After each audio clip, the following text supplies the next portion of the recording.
What's good, everybody? Sensei Lewis here with another video for you to benefit. If you are not a subscriber, don't forget to subscribe to our channel and hit that notification bell. And as I always say, guys, we're giving you some valuable information, valuable skills and techniques on how to defend yourself. So if you appreciate the lessons and you feel that you gained something useful, go on ahead and show your support by hitting up the Cash App or the PayPal or the other links that we have in the description of this video. Don't forget, we have our DVDs for sale. We have our online courses that you can watch, the streaming online lessons. So we got a lot of opportunities for you to take advantage of these necessary self-defense skills that we're giving you. And by the way, right now, since Black Friday, we have a sale on our self-defense DVDs, right? $5 to $10 off. In some cases, $15 off for our 2 or 3 volume sets. We have our Black Belt Preparation DVD set, which includes 30 DVDs that take you from beginner to Black Belt skill level. We have $50 off on that. So utilize the links in the description of this video to take advantage of those opportunities. But again, if you don't want that, by all means, just show your support and go on ahead and send a little to the Cash App or hit up the PayPal. Don't forget, you can also join our Patreon, where you can support us on a regular basis and get exclusive content from there as well. All right, now let's get to the lesson. So today, right, we're talking about Nate Robinson, right, and the fight between him and Nate Robinson and Jake Paul. Everybody's talking about that, so I decided, you know what, I'm gonna use what happened, as a lesson in self-defense, because it's something that I talked about, which is the difference between fighting and self-defense, right? There's a video that I have on this channel where I discussed the difference between fighting and self-defense and why you don't want to get into a fight. You do want to be a self-defender, but you do not want to allow yourself to get into a fight unless, of course, you are going to be a cage fighter or an octagon fighter or a boxer. Different. But even then, there's still ways to maintain your defensive frame without allowing yourself to get caught out there in random strikes and such, which is what happened to our friend Nate. I mean, I don't know him personally, but I mean, what happened to Nate Robinson. All right, so let's go ahead and take a look at it, and then I'll show you where he messed up at. All right, let's take a look. Let me turn this around, and then we'll go ahead and show you where he messed up at. So let's take a look at it.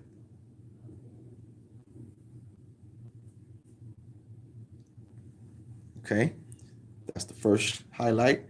Then another one.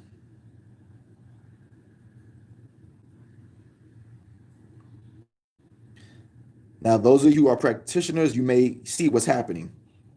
All right, let's see again. Look. Okay. All right, so let's stop it right there. First of all, let me point this out to you. I don't know how many of you guys watched this, but did you notice that in a lot of these punches, Jake had his head down? So that means he wasn't even throwing him like, as if he was targeted. He wasn't throwing him like he knew what he was doing. He's throwing wild and random shots at him. Look, let's take a look. Let me show you. Look. See Jake's head? See his head? His head is down. That means he's not really, you know what I mean? So that means Nate got caught out there, which is why I'm talking about what I'm talking about. Jake, as you can see, his head is down. So that means he wasn't even really aiming to hit him in the head. He's ducking and throwing a wild punch. And because Nate is doing what I tell my students not to do, which is don't allow yourself to get into the fight. Always maintain your self-defense frame. You see Nate is getting caught, about to get caught with that shot. Look at Jake's head down there. See his head is bent down. He's not even looking. He's not even looking what he's doing. His head is ducked down, and then he catches him with that shot with his head ducked down, everybody. So that means this wasn't even like a targeted shot. It wasn't a targeted shot. And this is why I tell my people, I'm teaching you self-defense. I'm not teaching you how to fight. There's a difference between self-defense and fighting, everybody. Okay, and this is the lesson that I want you to see. What happened to Nate, where Nate messed up, was that he did not maintain his self-defense frame. In all of these shots, look, he didn't maintain his self-defense frame. And his hands are down. He's rushing, and look here. Right, look, he drops his hand. Why? He drops his hands. Look, then he rushes in, and because he's rushing in, he got caught with a clean shot. See that? Even though Jake was throwing his head down on that one too. But that's the difference, everybody, between fighting and self-defense. When you're fighting, you're in your emotions, you're in the moment, you're throwing random punches, and the other opponent is throwing random punches, and somebody is bound to get hit, no doubt about it. Somebody's going to get hit because you're just throwing random punches. Whereas when you're in self-defense mode, you're maintaining your self-defense mode. You're being more strategic. You're being more focused. You're being tactical in the way you respond and the way you address the aggression upon you. But when you're fighting, both of y'all are just throwing punches, and yeah, somebody's bound to get hit because there's no strategy going on, right? That's why when you're a boxer, there is strategy. So again, I'm not downing boxing because boxers know what they're doing. They are strategic. That's why it's boxing. Boxing is like a chess game. There is strategy, there is defense, there is looking for the targets. But a lot of times when you watch boxing, right, or even when you watch MMA, a lot of times when people get knocked out is when they lose their frame. Right? Usually that happens in the later rounds. Why? Because you start getting tired and you start losing your focus. And usually that's when somebody gets knocked out because one or the other person is holding their, even though they're tired, but they're able to hold their frame, and the other person starts getting tired. You start getting into emotions. Maybe you get hit in the face, you get mad, you rush in, and then you rush in, you drop your guard because you're rushing in, you get hit. And that's what happened to Nate, as you see, right?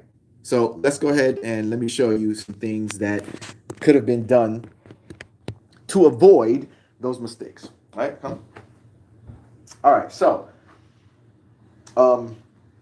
as you saw it, the reason how he was getting caught out there was because he didn't maintain his guard. So boxing, of course, your guard is here. They don't use their legs and your feet. You know that already. But what happens is he didn't maintain a frame of self-defense, which I'm sure a good professional boxing coach was going to teach you that, right? You got to maintain your guard, right? Maintain your guard, keep your chin, and all these different things to maintain, protect your body, and all of that, right? But because he's getting hit in his face, and then he lost his frame, his hands come down, and then he's trying to rush in because he's so, you get that emotion like, I want to get you. So you rushing in, and what happens? Boom, you get caught. Your frame drops and you rushing in to trying to catch him, and you wind up getting caught out there, right? So both those, even when he ducked his head, his hands were down. The duck your head, his hands were down, and then he's rushing in, and as he rushing in, he got caught, and you saw when he dropped, right? Because his hands were down, and he was basically like trying to rush to grab onto Paul or something. He's trying to rush, and he got caught, right? That's why you always want to that's why I always teach my students, maintain your self-defense frame. Don't allow yourself to get into a fight. And if you watch my videos over the years, you see that I've always talked about this. Maintain your self-defense frame. Maintain your focus. Maintain your cool. Don't get emotional. Don't get angry. Don't go into a rage, because when that happens, you start to you're going wild, throwing punches. You just start throwing punches wildly, right? Somebody's going to get hit. Something's going to connect, right? Something's going to connect. But self-defense is calm. It's cool. Even if they want to fight me, I still maintain my frame, right? I still maintain my frame. When he throws the punch, then I can react, right? I can react. He throws a punch, I'm cool, right? You see? Then I can react. But if I'm angry too, yeah, what, yeah, go, right? And then we both get hit because it's just raw emotion, right? I'm not maintaining my frame. I'm not maintaining my focus, and that's what happens. So that's what you got to do. You always got to never allow the person to pull you in. Like, this is for the streets, of course. Never allow somebody to get you angry. They talk about your mother. They call you or whatever, a pussy, or whatever. Don't just let that roll right off you, right? So that way you can maintain your focus. So that way when they are approaching, you can then respond with strategy. You can respond with tactics, right? That's what Shinobi science is about. Responding with strategy and tactics. You want to be tactical in your response. Like we have the DVDs. Tactical taijutsu, right? It's all about maintaining that and responding with tactics, like we talked about in the last video, which was disrupting your opponent's line of thinking, which is what? To get you, to do you harm, right? That's their frame of mind. They want to get you, so you have to disrupt that. If you both are just fighting and throwing punches, then there's no disruption. Somebody's about to get hit, right? I've even seen videos, you might have seen it too, where people get knocked out at the same time. It happens sometimes in boxing. I saw it happen in like MMA fights. I think it was a female MMA fight where both the girls were throwing punches and they both knocked each other out. Why? Because both of them lost their frame. So either you both lose your frame or one of you lose your frame and you get hurt unnecessarily, right? When you don't maintain your frame, it winds up making you get hurt unnecessarily. You're taking too many blows to the face, to the head, to the body, because you're not maintaining. You're just throwing, you're trying to get them, they're trying to get you, so you just letting yourself get open. Bam, you catching them in the face, and they catching it in the face. And you get hit in the body, they getting hit in the body. Whereas if you maintain your frame, you don't have to absorb so many blows, right? You can block and be responsive, shut them down, get in there and finish them off, right? With your kicks or whatever the case may be. But in order to do that, you must maintain your self-defense frame. It's very important. So everybody, that's where Nate messed up.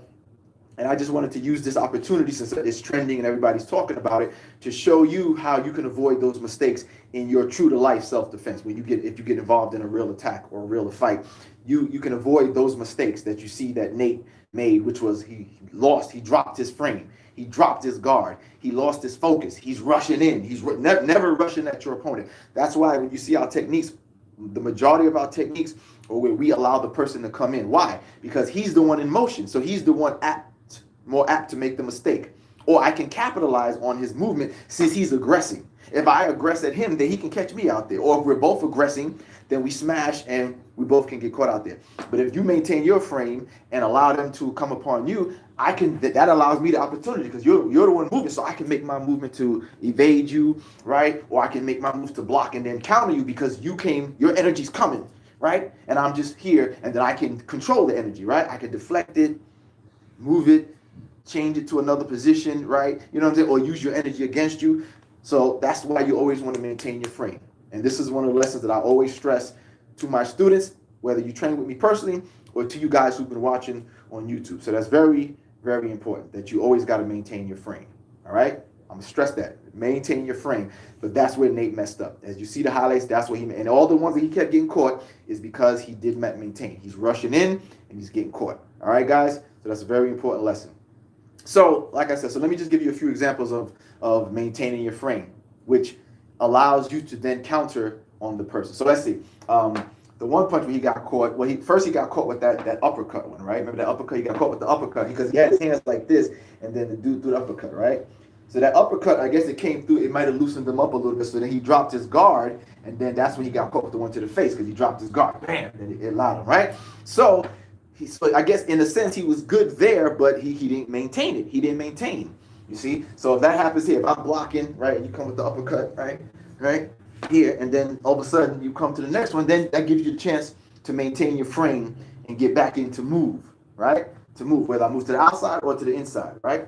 I can move to the inside on that. And then from here, this will we go to what I talked about. Once you're here, you don't want to keep blocking. You need to disrupt.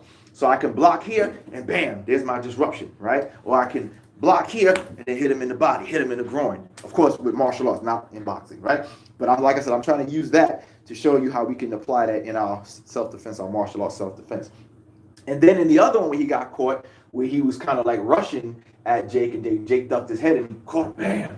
That's the mistake there, right? So again, you don't want to allow yourself to get pulled in. Always force them to come to you by maintaining your position, right? Make them come to you by maintaining it, no matter what they say. Never get mad. What? You said about my mother? You know, you going at them. You caught me up. What? You caught me a pussy? What? You know, always, no, let them talk. Let him come to you. So instead of me rushing in like he was doing, he got caught. Let's do that same punch where he ducked his head. Jake would have had to come to you. I keep my head down, you rushing at me, and that allows me to catch you, right? Because he's ducking his head, right? And he's throwing that wild high punch. You see, I can see that. Do that again.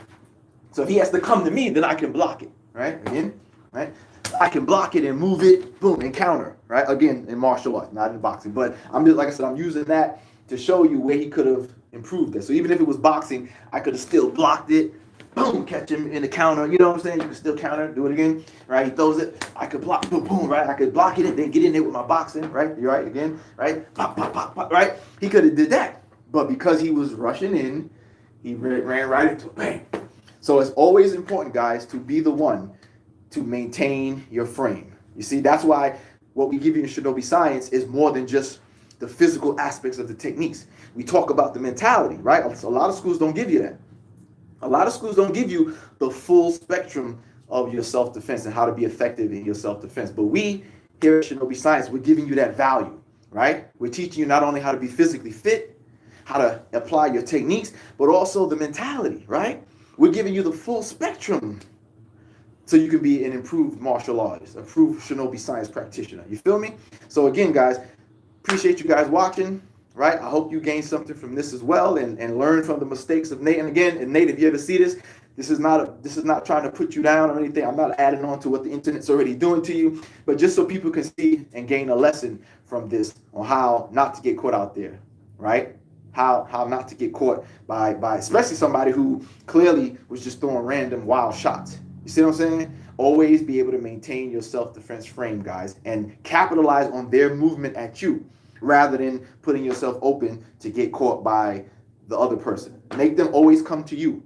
Make them throw the punch. Make them try to grab you. Make them rush at you by maintaining your frame. And then when they move, you capitalize on their error, which is the first error that they came at me, right? Capitalize on their mistake. Capitalize on their movement, and then take it and turn it into an advantage for you. All right, guys? So don't forget, like and subscribe if you're not a subscriber already. Hit that notification bell for whenever we do a video. And again, we're giving you this value. Go on ahead and show your support. Hit us up with a donation to the Cash App, to the PayPal. Join our Patreon and support us there, or utilize the other links in the description of this video, where we have our DVDs. You can practice and train at home. We have the online streaming courses. So we got a lot of options. And if I didn't say this, I want to say it again. Right now, guys, we're running a sale for Black Friday and Cyber Monday. So this whole weekend, we're running a sale on our DVDs, right? Anywhere from $5 to $10 to $15 off,